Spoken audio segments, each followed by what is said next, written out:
Everyone, Christian Bellissimo. I'm happy to be working and collaborating with all of you. And yeah, I'm happy for this opportunity. I admit I'm a little bit envious that you all are getting snow here on the East Coast in Jersey. It's just cold and rainy. I was telling Brandy that earlier. I'd rather have snow, but here we are. Good to see everyone. Yeah, perfect. So I don't know, Christian, if you wanted to start with maybe a little bit of your experience, the videos, feedback. Sure.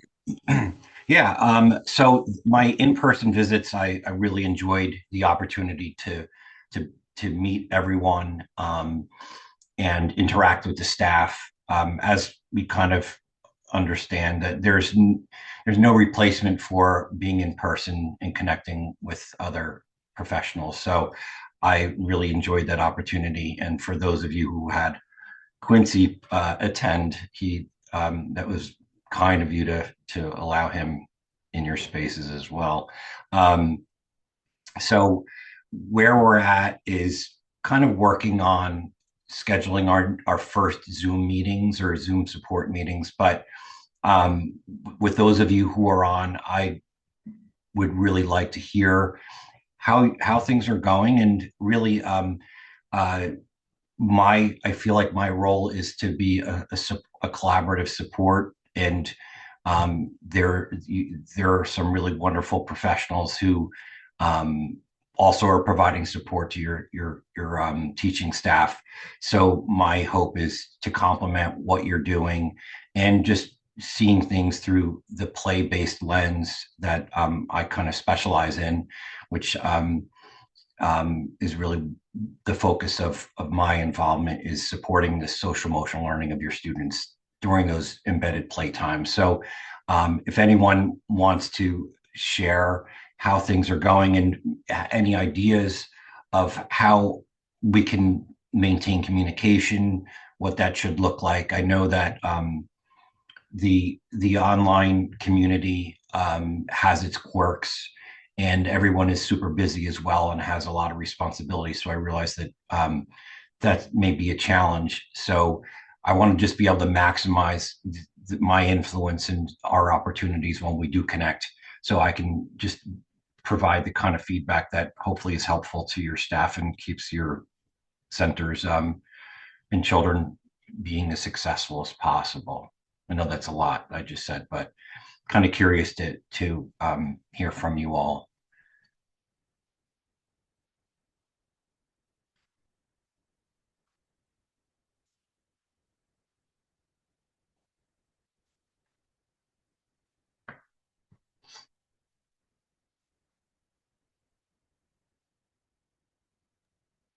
Or not.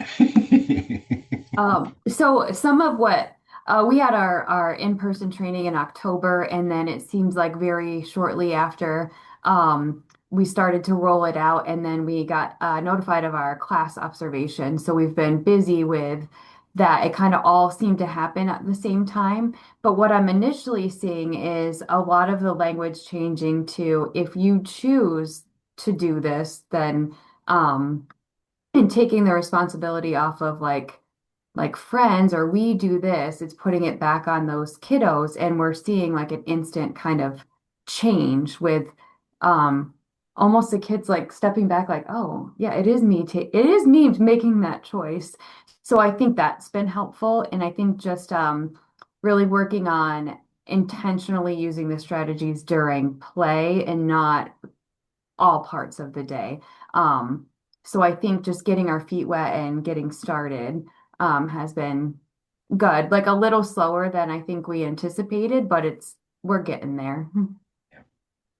Well, that's Casey. That's great feedback, and the use of the language. I think it's best for the most effective when teachers integrate them into their play-based interactions, and the hope is that it becomes natural to them, where they can infuse or generalize how to interact and just a way of being with the children outside of the play situations, which is why I feel like setting limits specifically through play is a great way to bridge those when challenging behaviors occur outside of the play situations, because the language is practiced by the staff. The children hear those messages consistently. They know what the expectations are. It allows teachers to practice descriptive praise, or which I think is a really obviously a valuable strategy as well.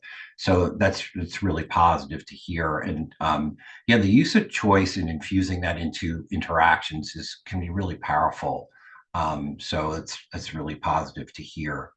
Um, I know that Kim, you and I, Kim Good, I think we spoke a few weeks ago, right? And you were sharing that you've got this assessment's kind of like what you were just alluding to, Casey, that you guys have a lot of your own responsibilities. And we kind of talked about how to navigate taking some video of staff using the strategies. And the reason why I would love to see that happen, pending obviously the consents, is that I think there's a lot of value in what we can do together when staff have some clips of themselves in action.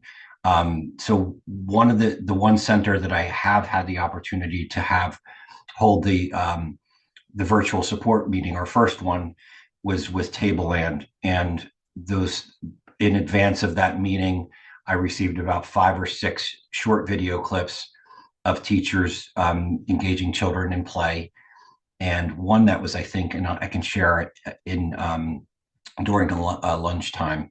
And I think the feedback that I received was that there was some real value in the teachers being able to see themselves rather than me or some unknown preschool teacher using these strategies, the things that I shared in the PD, to have them be able to see themselves and receive that feedback of themselves interacting with the students. I think was really great, and it gave us also some structure. We're not just sitting and talking about anecdotal stories or this is what happens.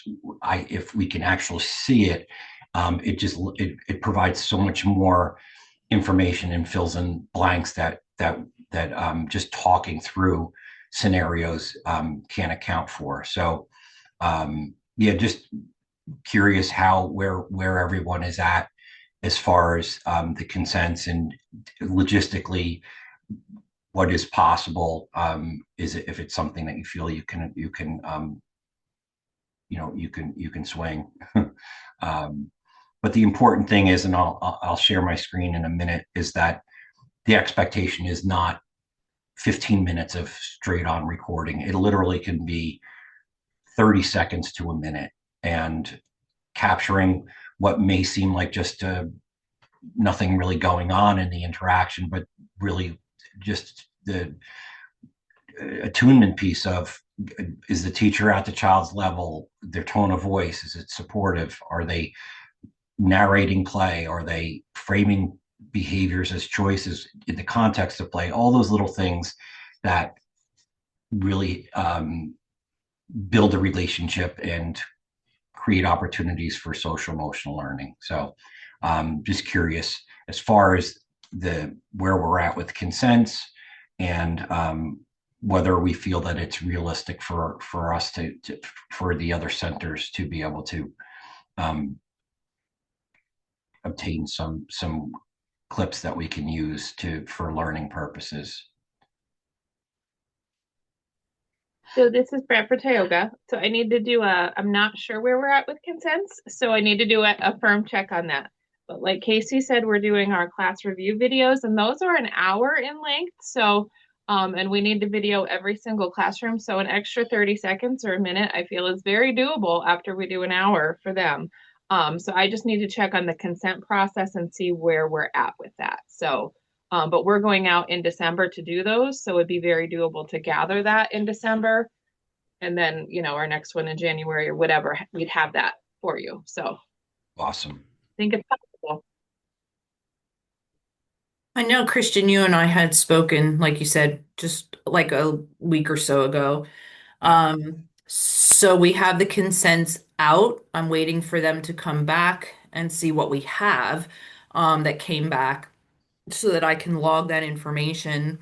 And then I'm going to work on between myself and the staff getting some quick video clips so that I can provide them to you. We have a date scheduled to follow up with the staff to be able to use them. So I want to get them to you as I can as they're coming in. Yeah, and that's wonderful. And just as an aside, and I mentioned this to Brandy earlier when we connected, um, that our virtual meetings are all scheduled, I believe.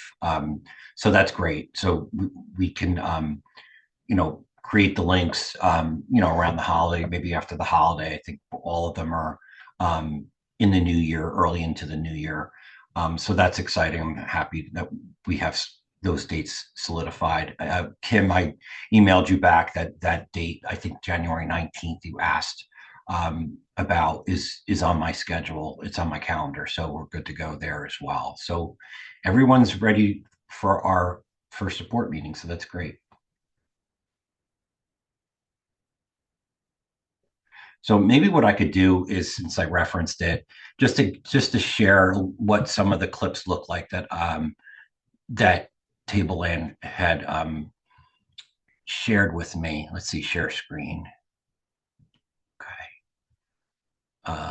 So this is kind of what I created based on, they sent me some clips, and a week or so before our meeting on the 17th, I got just a little bit of feedback about what the staff were experiencing some as far as challenges were concerned. Where's how do I do this? I'm so bad with this. The bottom right. How do I? Are you trying to make it bigger? I want to be able to share the slideshow itself. So I think if you go to the bottom right, Oh, there's it's, a you know what it is? It's presentation. hidden. It's hidden by this. That's why. Oh, you can't move this. How do I get rid of this? Let's see if it'll disappear if I click. I don't understand why this is. Okay. There. Okay. So just to give you a sense of what I'm thinking in terms of structuring our meetings, I really wanted to be driven by the staff and your experience with your staff, what their successes are, what their challenges are, get a sense of that in advance so that we're not just logging on and being like winging it. I want to have some, I think it's helpful to have kind of an agenda or some basic structure to what we're going to talk about. And so one of the concerns or issues was children that were staff was having some challenges getting children to participate in small groups. So we talked through that a little bit and talked about some of the strategies that are listed in this visual. And then from there, we talked about the play strategies and how they were going in the classroom. So in advance, they were sent to me, and we could do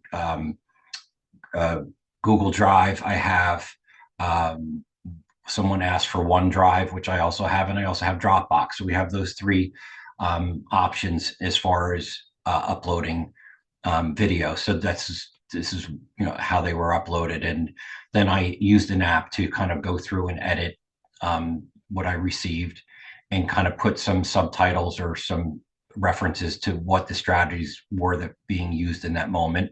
And as you could see, what to look for are what I feel like are adherence to the play strategies, and those are obviously the positives and the strengths of these interactions, which there's a lot. And there's some areas of growth and some feedback around what we're seeing. And this is the value, again, of if we're talking about a scenario, it's not going to capture the nuances of things like that. So I'll just play so you can see how short these are, but what they look and sound like, and hopefully the sound will work.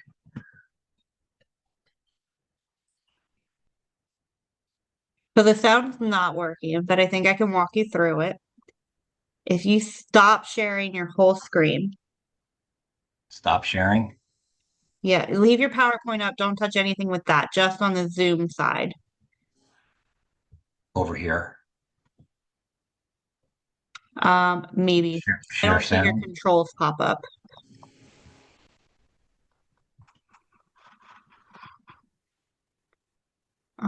Here, I stopped your sharing. Okay. Share sound might work.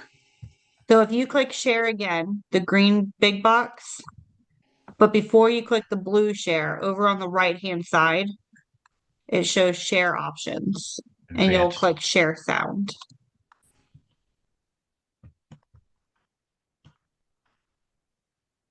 I think I did that. The first time? Yeah. All right, let's try it. Okay. Okay. All right, we'll try this again. So close. Oh, I love that heart. Oh, now you're putting the hearts on top of each other. Those look great. Okay, so brief, but her voice was supportive.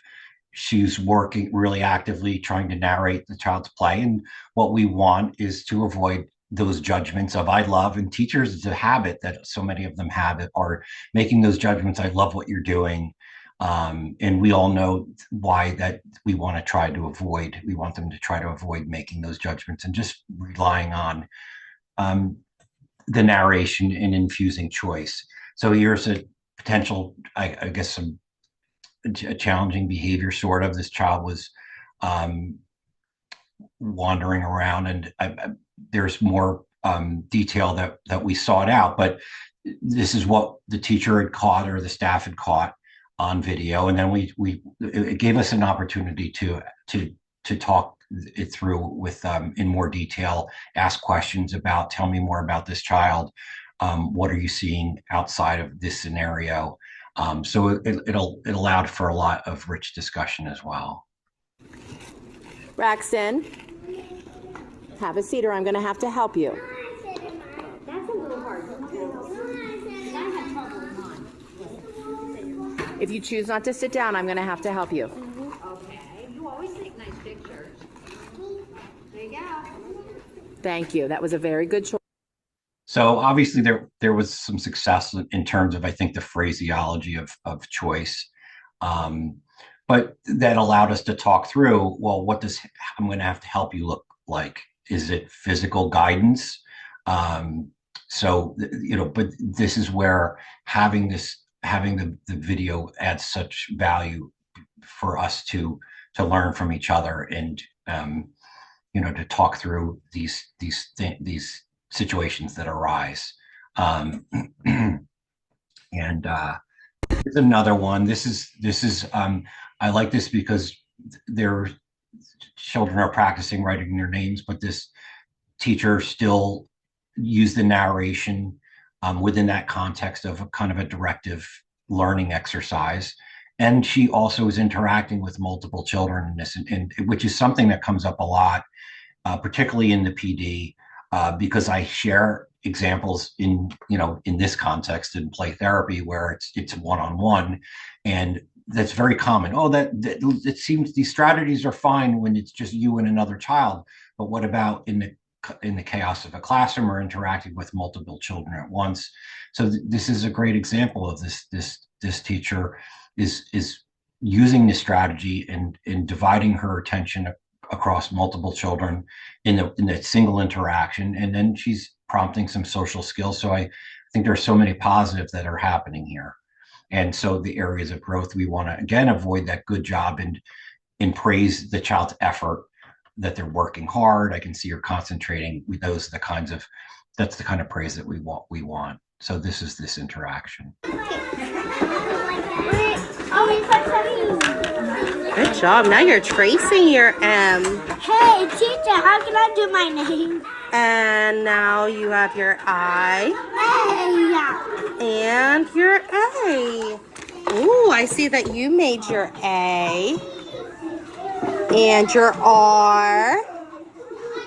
And your I. Now you are drawing your 2 L's.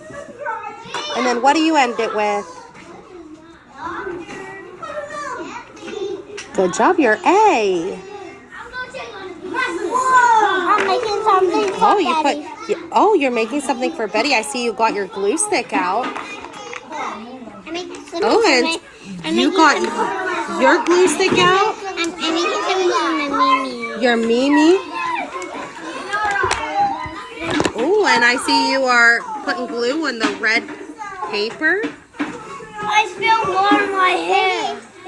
Oh my goodness, that's silly. Go dry off. Go get a paper towel and clean it up. Again. Oh my goodness, not again. Your glue fell out right off the glue stick. Yeah. I need a new one. You do need a new one. I will get you a new one. Maybe right now you can ask a friend to use theirs. Hey, I see somebody that's using a glue stick right now. We don't have glue stick. Yeah. Makes it cute. Oh, I see that you just shared your glue stick. That was so nice of you. And I'll share my friend with us. That's so nice of you, Ariella. Oh, now you're putting glue on the red paper and it's working this time, huh? So, Daddy, I'm making this for you. You can make this for me. Betty, did you hear what she said? She's making this for you. You have such nice friends, Betty.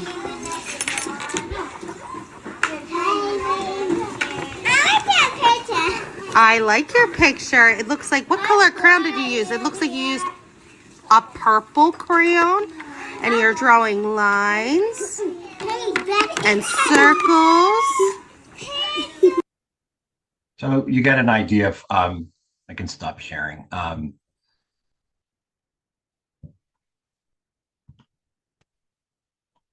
Of what I'm trying to do with the videos, and that was a really wonderful job by that teacher in that interaction. So it's great for them to see. I think them using these strategies and with effectiveness. So yeah, that's what we're trying to accomplish. And those were much easier than a class video, from my understanding. Yeah, so as you can see, just I don't know who's recording those clips, but maybe each classroom has it varies with programs, but that's all it takes, that someone holding the phone, just like most of my the video that I take and share in my PD are just that very thing, just seeing an opportunity where I can kind of surreptitiously take some quick video and use it for to instruct others. So that's the idea.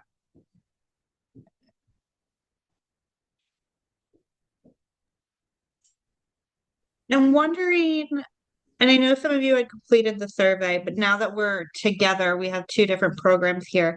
I'm wondering implementation strategies, how we're taking this back to our teams, how we're following up with our teams. I feel like a lot of times we watch a training and we say, okay, great, we watched it, we'll try it. But it feels like some of the programs were really being more intentional around that implementation. So I was wondering if anybody could share about that.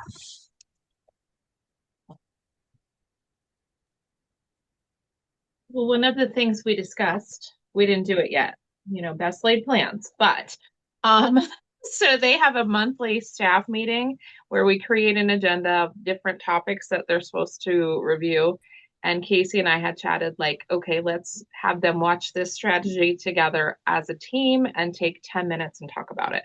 So that way it's keeping a focus of it, at least monthly, not overwhelming where you're watching all the strategies again or talking about all the strategies, but like pick one and highlight it this month. And then the next month do another.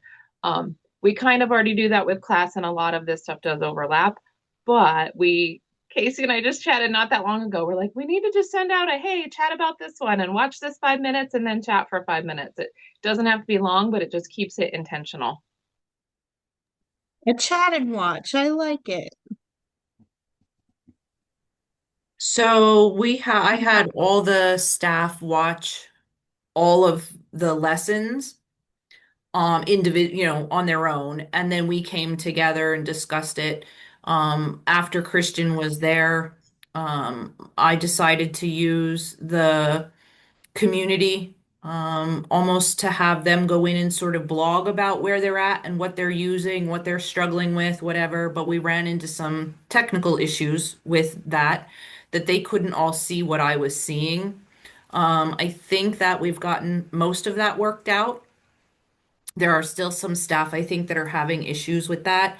But then my intent was to go in weekly and place a strategy in there, like a question based around a strategy, so that again, it keeps that focus on the strategies. I'm not sure where Bradford Tioga is with um, social emotional development and what all you're using. We use PBIS. So PBIS plus this, plus our mental health, it's all sort of just fitting together anyway.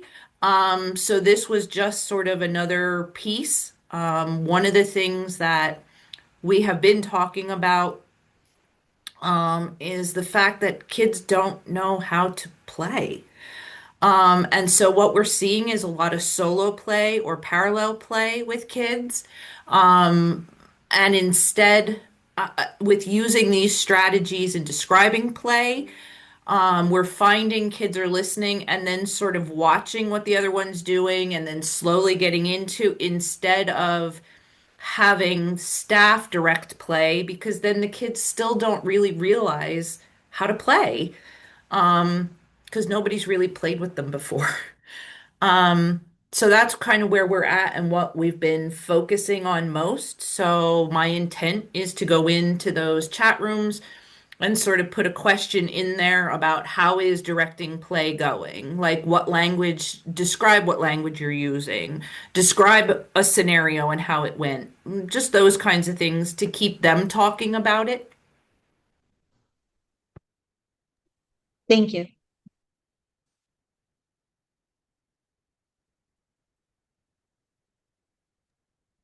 I was just going to add too, I think that's my biggest excitement about the Play to Grow curriculum is just the overlap in everything in PBIS, in all our social emotional curriculums, like everything that we're doing, it's like perfect overlap. The language is great. Positive descriptive feedback, like that's just a huge focus on in class, in the teapot, in everything that we do. So it's just really nice that overlap fits right with our program.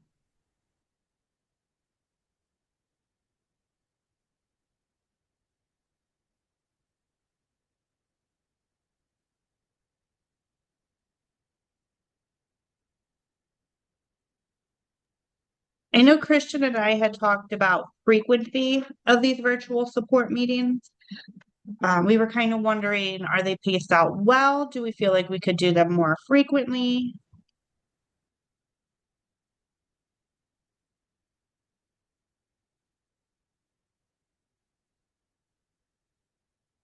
I've had conversations with just about everyone around that. And first of all, the year goes by so fast and the holidays are hectic. And so logistically, I think that's makes it a challenge. And then when are the when are the PD days? Because that's kind of, I think, what we target for our meetings are days that are embedded in their schedules. So not speaking for anyone, just based on the conversations I've had, we're just doing the best we can, and that's where I'm just offering that open availability as things come up. That any support that I can provide from my play-based lens, happy to do that. But I know that we're targeting the early in the new year, which is great because then that hopefully will lead to a follow-up, another meeting in the spring. And so I'm thinking it sounds like at least two in the second half of the year, but I'm happy to do as many as we can.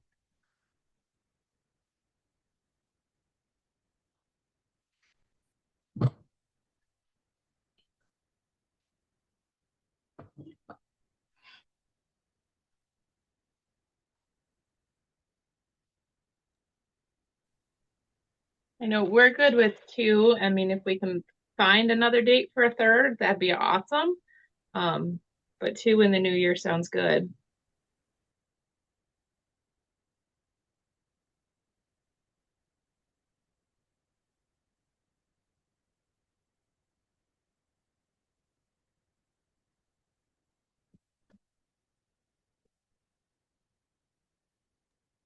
And with the meeting virtually, we were wondering if this specific work group, so administrators, directors, and then lead support staff who are helping teachers, etc., implement this work. Do we want to continue to come back as a work group together?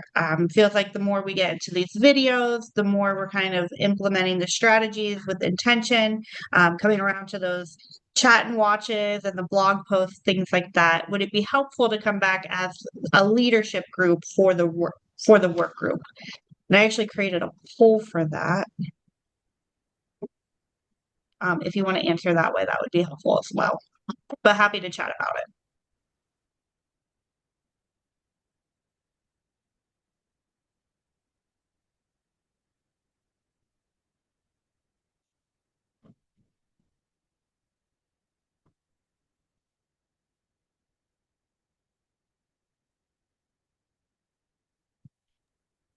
So survey results are in. Everybody said that this would be helpful, with the majority saying monthly.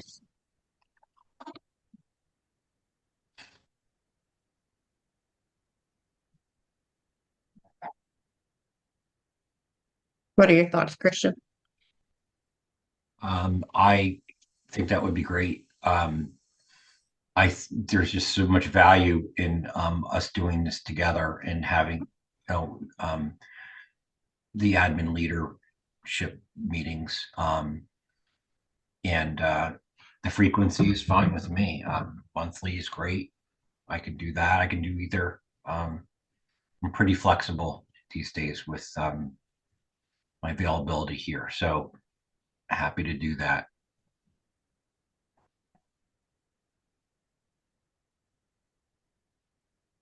Yeah, sounds good. So it sounds like we would be looking for a date in January. Um, my dogs are about to freak out. If you attend the community of practices, find that it's helpful to plan these while we're here. You would think with the snow, Amazon would have stayed home.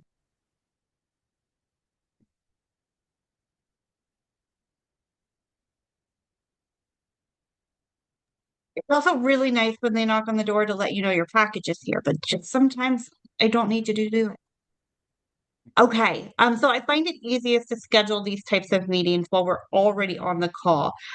But we also have 50% of the programs here. So I will follow everybody else's lead if we want to pick a date, a tentative date that I could send out to others. Or if you would prefer, I just pick 2 days and send it out to the entire group. I saw some people shaking their heads about picking a day. Okay, so let's do that. Christian, you're the most important party. Do you have preferred days in January? I have a few that I know that I'm committed to, but it's pretty minimal. Let me just take a quick look. I'm thinking after the first week. I'm thinking everybody will be pretty much busy January 5th. It looks like I have the 19th, which is with Bradford Tioga for our support meeting, and then the 30th I just have a PD with the school district. So January is pretty open. Okay. So let's just start going down the calendar. How do we feel about January 14th?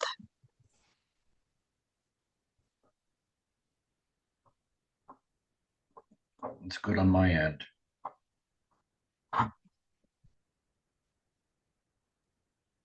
Yeah, that's Okay, so good. 4 yeses. Yes, Okay. And do we prefer morning or afternoon? I prefer afternoon. 2 afternoons, 3 afternoons, 4 afternoons. All right. So January 14th, like a 1 o'clock or later?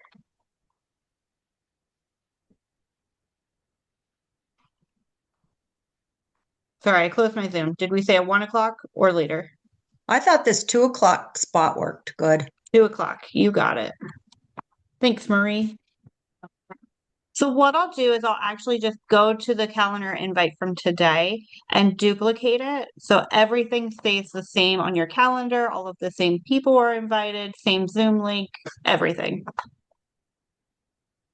The only thing that changes is the date, which we said January 14th at 2 o'clock. So it should be on your calendar now.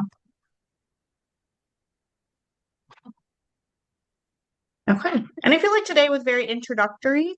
We're figuring out how we're moving forward with the pilot. We're getting these videos under our belts. But I'm hopeful in January. It sounds like we have some plans in December to work on these videos, implement a little bit differently. So then in January, we'll have more to converse about. Christian, back to you. No, I think there's so much value in having this opportunity. So I would just want to thank everyone. And yeah, I'm excited about what, I think we all share the same kind of vision, what we're trying to do within the context of being super busy, which everyone is. But yeah, I'd love to, looking forward to the next support meetings for sure, the next round, the rest of the first round. And if there are other people that are appropriate to invite to this work group, you can either send them to me, or I think you could just add them in that calendar invite. But if that does not work, please feel free to send it to me, and I will add whoever you think is appropriate to the work group. I think it works best with a smaller group. However, maybe not all 60 staff, but whoever you think is appropriate to be here. Okay. Was there any other feedback or something, a question that somebody wanted to bring to this meeting?